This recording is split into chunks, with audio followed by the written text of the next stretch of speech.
Welcome back. You're watching Political Exchange, where we continue our discussion with Sanusha Naidu, a senior researcher at the Open Society Foundation for South Africa.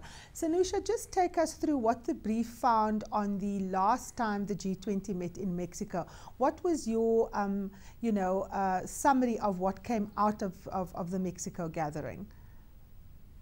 I think the Mexico gathering was quite interesting. What they did was they set up in Seoul a few years ago when the G20 met, they set up a mutual accountability program or framework. And I think it also set out an agenda in terms of a kind of peer review. And I think what's going to happen, what has happened in Mexico is that they're going to review that in terms of actions taken at the domestic level of countries. Are they meeting targets?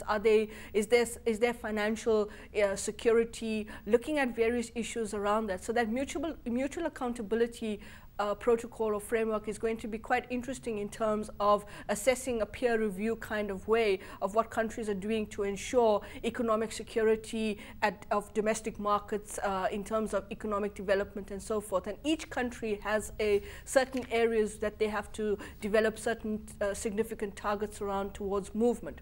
The second issue I think that it has been very interesting is that there's also the question around the agenda setting that was set out in Seoul as well.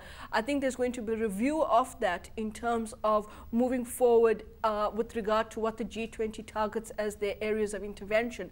And there's going to be a report that will be issued around that, and then they'll take it to next year's meeting, which will be in Russia. And Russia will be the chair of the G20 in 2013. More importantly, I think that there was an interesting dynamic that also the Mexican presidency had engaged with civil society at some level, particularly the Think 20 initiative, which is a think tank 20 initiative of institutions around the globe that want to engage. More importantly, I think that we did see on the sidelines of the G20, more engagement amongst the BRIC countries towards moving forward, trying to consolidate relationships with partners from the north as well. So I think there's been a variety of issues that have come out which have been significant. I think what observers are looking at now is how much of this will be a continuity when we move to Russia next year for the G20. What will be Russia's position on particular issues and what kinds of issues Russia will take forward? Now, these participants have no formal obligation to consult each other, but there are instances when they do. How does the G20 countries get held accountable to the decisions that they make? Well, I think that is where the mutual accountability framework that I referred to earlier was trying to have some level of transparency, governance, and accountability. And you're quite right, there's no permanent secretariat. It's a very informal way. There's a lot of a kind of goodwill that you see within the G20 that countries will try and come together to respond to issues, to work together because of the public interest that they have in terms of what's happening in the global economy. And so in that context, I think there's a lot of that tends to infer how these countries will work together in moving forward. But I think the peer review mechanism around national targets, looking at, for example, in the case of South Africa, issues around the labor markets, etc., unemployment, job creation, is kind of set around the fact that those reviews will take place and then will actually monitor progress at the national level as well. I think what was also very significant at the summit this year was the contributions made by the BRIC countries towards the IMF Firewall Emergency Fund.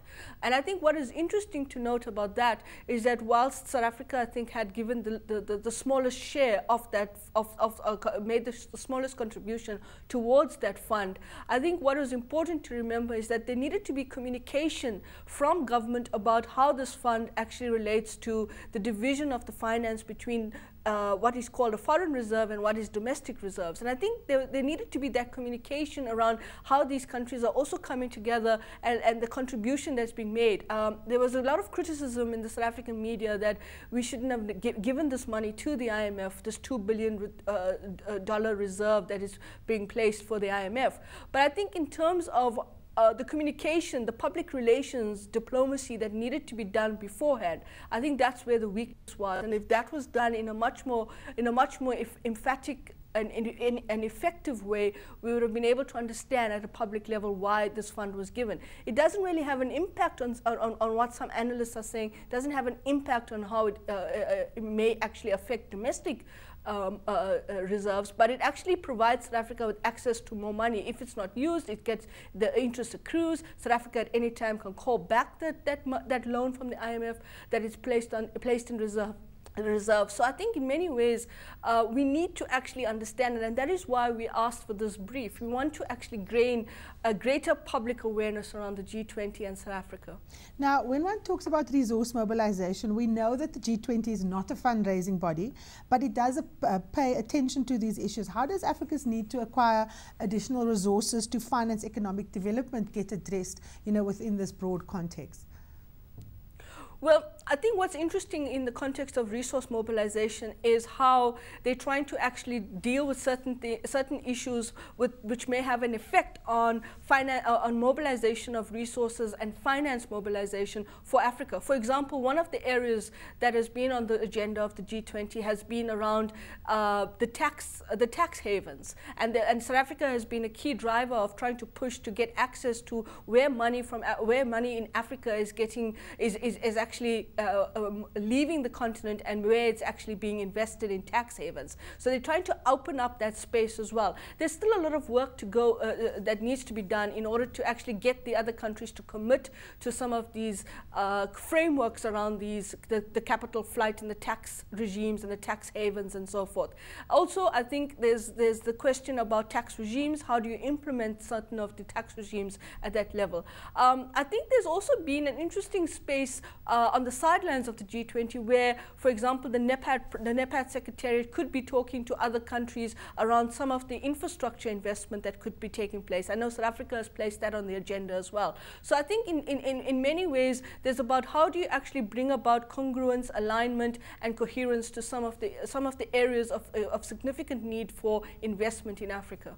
Now, of course, the issue around infrastructure in Africa is central. We've seen that the SADC, for example, has endorsed an ambitious plan to roll out the infrastructure blueprint.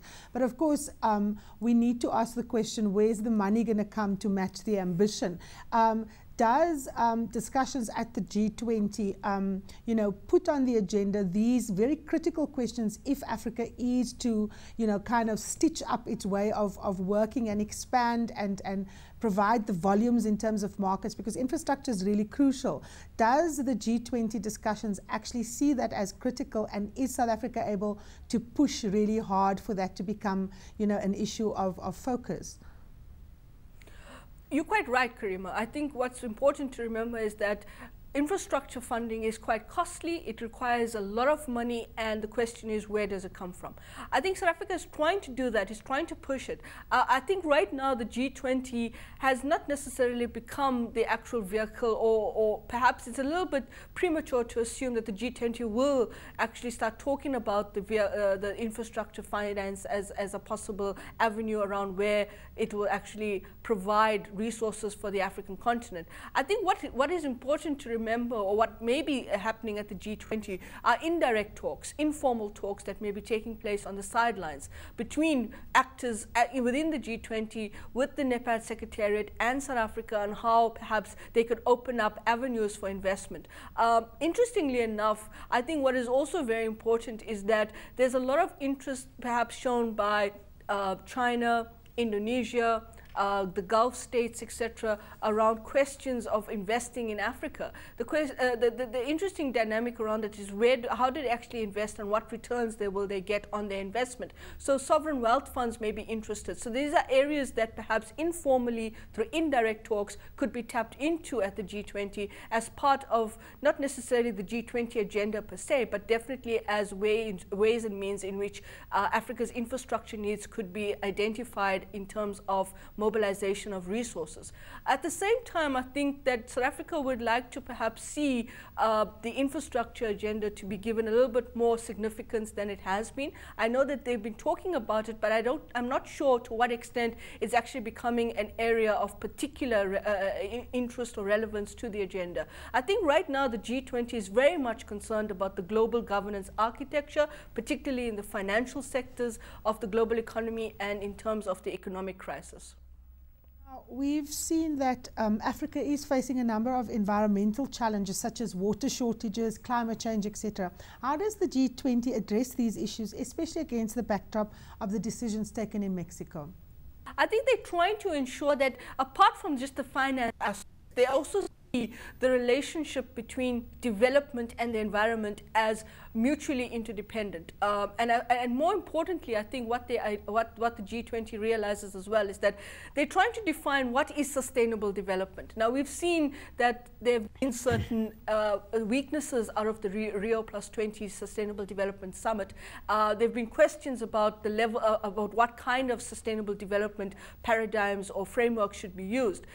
In Africa right now, there are questions around the water stress levels for certain countries, access to sustainable water resources, and also I think the questions of climate change. I would say that they've been trying to look at this in terms of the development working group and the sectors that are identified under some of the areas, particularly food security, how to create sustainable food access, how to ensure that the environment is not necessarily being depleted as a result of unsustainable development methods and so forth. But I think, you know, I want to emphasize that right now I think they're trying to do this in a kind of as part of addressing the financial issues on the one hand and trying to also look at sustainable development methods and frameworks on the other. Sanusha, last question. We're going to Russia next. That's where the G20 is set to meet. What is going to happen between now and then?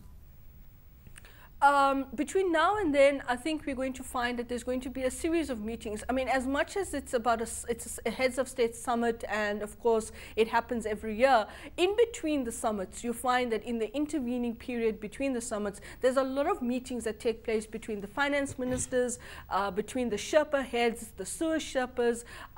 Countries put certain issues on the agenda and then motivate for why those issues need to be on the agenda and why they are important. So we're going to see a lot of activity towards the next year's summit. I think the critical issue right now for many observers of the G20 is what does Russia bring to its presidency of the G20? How will it actually move forward on the agenda?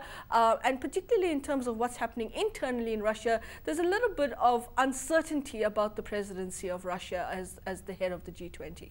Sanusha Naidu, thank you so much for your time. Well, that's where we have to leave it. Tune in again tomorrow night for another edition of Political Exchange. I'm Karima Brown. Goodbye.